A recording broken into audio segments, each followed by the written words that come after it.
Honours second year calculus 2 chapter 7 এর আরেকটা গুরুত্বপূর্ণ আমরা থিওরি পড়তে যাচ্ছি। তো প্রশ্নটি হলো যে necessary or sufficient conditions for the existence of maxima and minima for two variables. ঠিক আছে, অথবা এটাকে আরেকভাবে বলা যায়, এটা হচ্ছে Lagrange's condition to find maximum and minimum values of a function of two independent variables. এখানে একটা পার্থক্য ভালো করে বুঝতে হবে। আমরা এখন যেই থিওরামটা পড়ব এটা হচ্ছে ল্যাগ্রাঞ্জেস কন্ডিশন। এইটার ঠিক পূর্বে ভিডিওতে আমরা যেটা বলছিলাম সেটা হচ্ছে ল্যাগ্রাঞ্জেস মেথড, অর্থাৎ আমরা একটা ফাংশনের ম্যাক্সিমাম এবং মিনিমাম বের করার জন্য একটা ওয়ে শিখছিলাম, মেথড শিখছিলাম। ওই মেথডটা হচ্ছে ল্যাগ্রাঞ্জেস মেথড। আর ঠিক তার পূর্বে আমরা হচ্ছে আরেকটা থিওরাম পড়ছিলাম, সেখানে বলছিলাম যে necessary or sufficient conditions for the existence of maxima and minima. ওইটা ছিল হচ্ছে সেভারাল ভেরিয়েবলের জন্য। অর্থাৎ এইখানে একটু দেখাই, এইটাতে এখানে হচ্ছে আমরা চলক অনেকগুলো ব্যবহার করছি, অর্থাৎ তিনের অধিক চলক যখন হবে, যে সেভারাল ভেরিয়েবলস, তখন হচ্ছে আমরা এই থিওরামটা লিখব। আর যখন আমাদের প্রশ্নে টু ভেরিয়েবল বলে দিবে, এই ফর টু ভেরিয়েবলস নেসেসারি হোক সাফিসিয়েন্ট হোক, প্রশ্ন কিন্তু একই। প্রশ্নে আসবে যে state and proof necessary conditions for the existence of maxima and minima for two variables, ঠিক আছে, অথবা state and prove the sufficient conditions for the existence of maxima and minima for two variables, ঠিক আছে। আর এর আগে প্রশ্নে আসবে হচ্ছে state and prove necessary conditions for the existence of maxima and minima for several variables, অথবা sufficient condition। অর্থাৎ sufficient এবং necessary একই কথা, কিন্তু এখানে আমাদের পার্থক্যটা করে দিছে হচ্ছে চলকের সংখ্যা। যখন চলকের সংখ্যা 2 এর অধিক বা 3 এর অধিক হবে n সংখ্যক পর্যন্ত, তখন সেক্ষেত্রে আমরা এই থিওরামটা করব। এই চ্যাপ্টারের প্রথম যে থিওরামটা আমি দেখাইছিলাম ভিডিওতে, হ্যাঁ। আর তারপরে হচ্ছে যদি টু ভেরিয়েবলের জন্য আসে, আমরা হচ্ছে এই থিওরামটা করব, ঠিক আছে। হয়তো এর পূর্বে যে ভিডিওটা ছিল সেখানে আমি টু ভেরিয়েবলের জন্য আমরা প্রথম দুইটা ইউজ করতে বলছিলাম, কিন্তু প্রথম দুইটা আমরা ইউজ না করে এখানে আলাদা করে আমাদের থিওরামটা দিয়ে দিয়েছে, সেটা হচ্ছে ল্যাগ্রাঞ্জ কন্ডিশনস। সো এই প্রশ্নটা এভাবে আসতে পারে যে state and proof Lagrange condition to find maximum and minimum values of a function. অর্থাৎ প্রশ্ন যেভাবেই আসুক, ল্যাগ্রাঞ্জেস কন্ডিশন থাকলে এটা এই থিওরামটা, যদি আমাদের নেসেসারি ও সাফিসিয়েন্ট কন্ডিশন বলে টু ভেরিয়েবলের জন্য তখনও এটা, আর যদি সেভারাল ভেরিয়েবলের জন্য আসে নেসেসারি ও সাফিসিয়েন্ট কন্ডিশন, তখন সেক্ষেত্রে আমাদের প্রথমটা, ঠিক আছে। আর ল্যাগ্রাঞ্জেস মেথড যদি বলে তাহলে হচ্ছে আমাদের মাঝখানে আমরা যেটা মেথড পড়ছিলাম সেটা, ঠিক আছে। সো এখন আমাদের এখানে স্টেটমেন্টটা কি বলছে যে let a comma b be the critical point. এখানে আমাদের এ বি হচ্ছে একটা ক্রিটিক্যাল পয়েন্ট কার, এই ফাংশনটার, এই দুই চলক বিশিষ্ট ফাংশনটার। So now we need to determine the necessary conditions or sufficient conditions for the function এত f of xy to have maximum and minimum values at the point। অর্থাৎ এই ফাংশনটার জন্য আমাদের একটা নেসেসারি কন্ডিশন বের করতে হবে, এবং সেটা কোন বিন্দুর জন্য, a, b ক্রিটিক্যাল বিন্দুর জন্য, ঠিক আছে।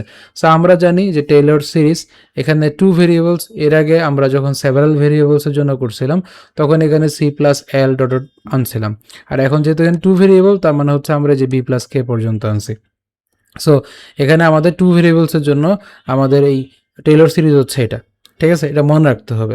তো এখন হচ্ছে ফ্রম দ্য কন্ডিশন, এটা আমরা পাইছিলাম existence of maximum and minimum ভ্যালুর, এই প্রথম আমরা যেটা পড়ছিলাম, হ্যাঁ, প্রথম দিকে আমরা কি পড়ছিলাম, সেভারালের জন্য পড়ছি না, সেভারালের জন্য আমরা কন্ডিশন পড়ছিলাম del f del x del f del y, হ্যাঁ, ডট ডেল এফ এন বা ডেল মানে এন পর্যন্ত, আর সোজা কথা এন পর্যন্ত সমান হচ্ছে কি পাইছিলাম, 0 পাইছিলাম। তো এখানে হচ্ছে আমরা দুই চলকের জন্য যেহেতু, তার মানে হচ্ছে এখানে আমরা এই দুইটা ইউজ করছি, ঠিক আছে।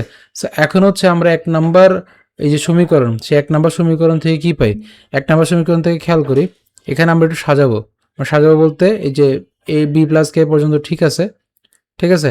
আর এখানে হচ্ছে যে এই আমাদের এই যে অংশটা আছে, তা আমাদের যেহেতু মানটা 0, এই যে del f del x del f del y এর মান 0, তার মানে এটার মান 0, এটার মান 0, তাহলে পুরোটা 0 হয়ে যাচ্ছে, অর্থাৎ এটা ক্যান্সেল হয়ে যাচ্ছে। তখন আমাদের শুধুমাত্র এই প্রথম পদটা থাকে আর তৃতীয় পদটা থাকে, এটাই লিখছি, আর হায়ার টার্মসগুলো থাকে। তো এবার কি করলাম, এই এফ অফ এ কমা বিকে এটা আমরা বাম পাশে মাইনাস করে দিলাম, ঠিক আছে। তো এরপরে এখানে হচ্ছে এইচ আর কে হচ্ছে ভেরি স্মল, অর্থাৎ খুবই ক্ষুদ্র। যদি ক্ষুদ্র হয় তাহলে আমরা হচ্ছে এই যে 2 এর অধিক যে টার্মসগুলো আছে, দুই এর অধিক অর্থাৎ 3 থেকে অসংখ্য যে টার্মসগুলো আছে, এই টার্মসগুলো আমরা নেগলেক্ট করতে পারি। এই জন্য বলছে হায়ার অর্ডার দেন 2, দেন তাহলে হচ্ছে আমরা এই যে এই লাইনটা পাইতেছি এখানে, এই যে জাস্ট আমরা এই প্লাস চিহ্নের পরের অংশটা বাদ দিয়ে দিলাম। এরপরে কি করলাম, এখানে হচ্ছে এটা ধরতেছি, এটাকে আমরা আর ধরলাম, এটাকে আমরা এস ধরলাম, এটাকে আমরা টি ধরলাম, যেটা হচ্ছে ওই যে আমরা ম্যাথে যে করছিলাম আর সমান কি, আর সমান del square F del X square, হ্যাঁ, তারপরে টি সমান বলছিলাম del square F del Y square, আর মাঝখানে হচ্ছে আমাদের কি ছিল, এস ছিল del square F del x del Y. তো এইগুলা কিন্তু এখান থেকে আসছে, এই মান থেকে কিন্তু আমরা ম্যাথ করছি, ঠিক আছে। তো এখন যেহেতু আর ধরছি আর বসাই দিছি, এস ধরছি এস বসাই দিছি, এবং টি ধরছি টি বসাই দিছি, হয় আর এটা বর্ণনা দিলাম যে আর সমান টি সমান এস সমান, ঠিক আছে। তো এখন আমরা কি করব, এই যে অংশটা আছে এই অংশের মধ্যে একটা আর আনবো, তাহলে আর আনলে এখানে আর স্কোয়ার হয়ে যাবে, এই যে দেখো, ঠিক আছে। এই যে এখানে একটা আর আনছে এক্সট্রা, তাহলে আর আনলে এখানে একটা ওই যে এইচ আর ছিল, এটা এই এইচ স্কোয়ার আর ছিল, তাহলে এখানে আর ভাগ দেওয়ার কারণে এটা আর স্কোয়ার হয়ে গেছে। এখানে কে এস পর্যন্ত ছিল, এখানে আর ছিল না, তো আর যেহেতু ভাগ করছে এখানে আর আনছে, হ্যাঁ। তারপর হচ্ছে এখানে আর ছিল না, এখানে আর আনছে, এটা করার কারণ আছে, আমরা সূত্র করবো এই যে এইচ স্কোয়ার আর স্কোয়ার, অর্থাৎ এইচ আর আর কে আমরা এ ধরতেছি, তাহলে 2ab প্লাস বি স্কোয়ার। এখন এটা যেহেতু বাড়তি আনছে এটা বাদ দিতে হবে, এবং বাকি অংশটা বসে গেছে।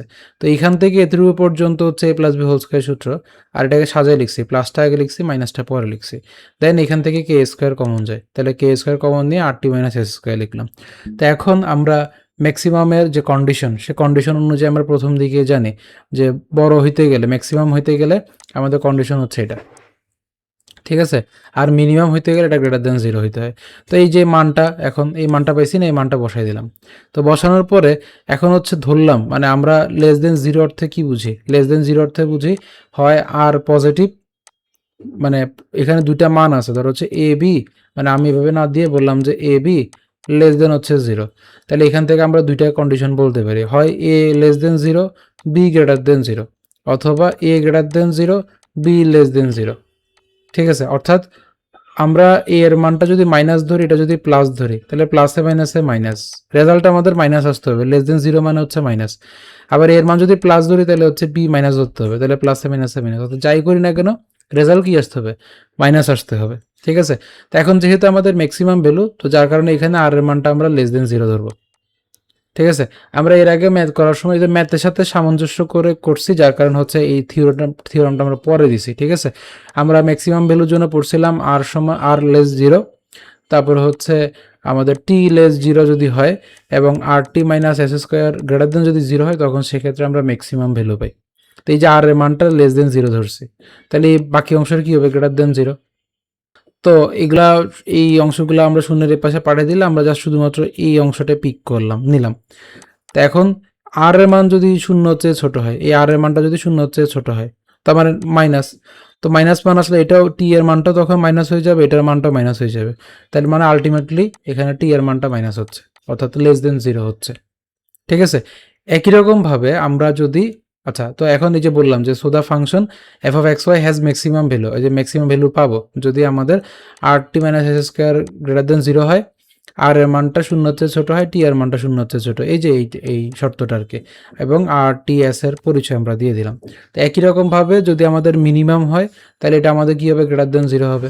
তো গ্রেটার দেন 0 হইলে ওই যে আমাদের এই যে পার্টটা ছিল, এই অংশটা ছিল, এই অংশটা বসাই দিলাম, বসানোর পরে এখন হচ্ছে আর কে গ্রেটার দেন 0 ধরছি, তাহলে এই অংশটা কি হবে, লেস দেন 0 হবে, ঠিক আছে। তো এবার হচ্ছে আবার এই ছোট্ট এই অংশটা পিক করলাম, এবং দেন এটার মান যদি বড় হয়, অর্থাৎ আর যদি বড় হয়, তাহলে টিও বড় হইতে হবে, ঠিক আছে। তাহলে যেটি গ্রেটার দেন 0, তাহলে তখন হচ্ছে এই ফাংশনটাকে আমরা মিনিমাম ভ্যালু বলবো যখন আমাদের এই শর্তটা আমাদের মানে।